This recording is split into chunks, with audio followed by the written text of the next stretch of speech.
Love making is injurious to health. Love kills.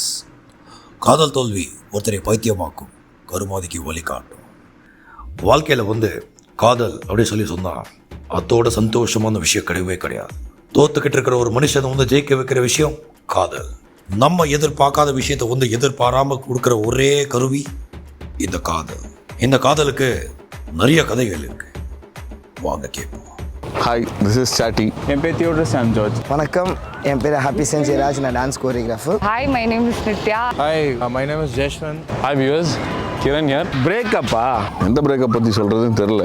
நம்ம வாழ்க்கையில் பிரேக்கப்னு ஒன்று இல்லவே இல்லை. அது ஏன்னா நம்ம ப்ரொப்போஸ் பண்ணாதானே பிரேக்கப் ஆகிறதுக்கு. எல்லாருக்கும் பிரேக்கப் ஆகும் தான். அதே மாதிரி எனக்கும் ஒரு சின்ன பிரேக்கப் ஆச்சு சின்ன வயசில்.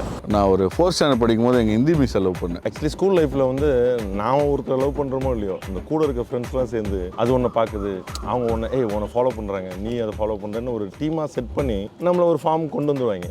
My breakup story is quite similar, like எல்லாரும் போல மாதிரி தான், but we didn't make sure that it is a relationship. ஆக்சுவலாக அப்போ எனக்கு லவ்னா ஒரு அன்பு பாசங்கிறது தெரியாது. சும்மா லவ் இந்த படம்லாம் பார்த்து அந்த மாதிரி கற்றுக்கிட்டது.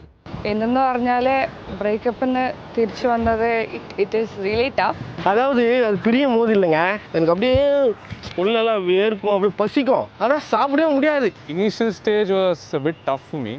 Panic attack, night எல்லாம் ஒரு 1 month ஒரு panic attack அப்படிலாம் இருந்தது. பட் அது அப்போ கொடுக்குற உணர்வு இருக்கு இல்லையா, அது ரொம்ப பரிசுத்தமானது. அதை அப்படியே வச்சு அழகாக பார்த்து என்ஜாய் பண்ணிடலாம். And அதுக்கப்புறம் there's a ரெண்டு சைடுமே it's too toxic. They tried to drag me into some bad stuff, குடிக்கிறது அப்படி இப்படின்னு. But I like my feelings raw. I like to suffer it raw. And I don't need any intoxicating stuffs for that. நான் அதுக்கு எல்லாத்துக்கும் காரணம் ஒருத்தர் தான்.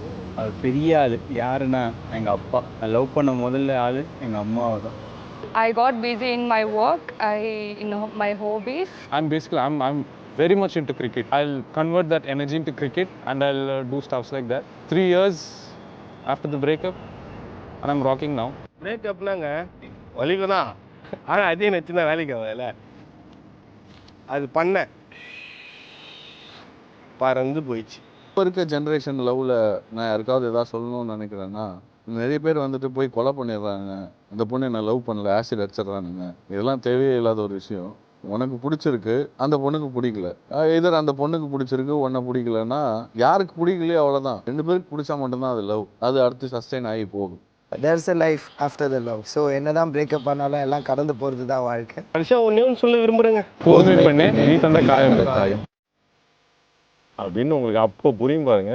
அதுதான்